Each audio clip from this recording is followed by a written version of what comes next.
Bismillahirrohmanirrohim. Alhamdulillah vassalatu vassalamu ala rasulillah. 24-qism. Tilovat qilish makruh bo'lgan holatlar. Bilingki, Qur'on o'qish shariat hukmiga ko'ra mustahab bo'lgan amal bo'lib, faqatgina ba'zi bir holatlarda undan man qilgan. Shariat man qilgan ushbu holatlarni qisqacha zikr qilib o'taman. Biroq mashhur bo'lganligi uchun dalillarini zikr qilmayman. Birinchisi, qiyomdan tashqari namozni boshqa holatlari, ruku, sajda, tashahhudda Qur'on o'qish makruh. Ikkinchisi, jahri namozlarda imomga iqtido qilgan kishi imomni qiroatini eshitayotgan bo'lsa, Fotiha surasidan boshqa bir oyat ham o'qish makruh.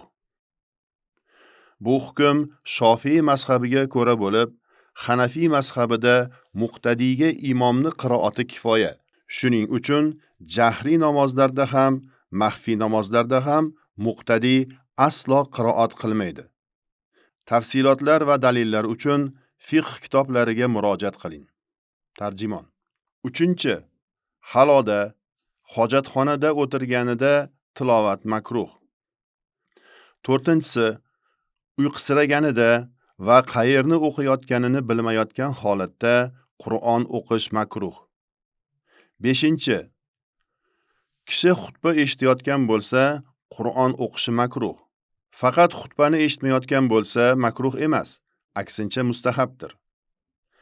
Hanafiy mazhabi asosida yozilgan Fatavoi Hindiyada 1-jildning 147-betida shunday deyiladi: Xutbani tinglash va jim turish borasida imomdan uzoqdagi kishi ham yaqin kishi bilan bir xil. Sahihroq qovulga ko'ra, u ham sukut saqlab o'tiradi. Tarjimon. Ixtiyor qilingan sahih qarash ham shu. Tovus rahmatullohi alayhdan buning makruh ekani rivoyat qilingan.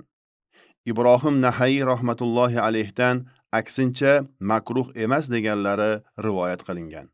Bu ikki xil qarash orasini mazhabimiz olimlari zikr qilgan yo'sinda, ya'ni Tovus rahimahullohning so'zlari imomga yaqin o'tirgan odam haqida, Ibrohim Nahayi rahimahullohning so'zlari esa imomdan uzoq o'tirgan odam haqida deb jamlashimiz mumkin.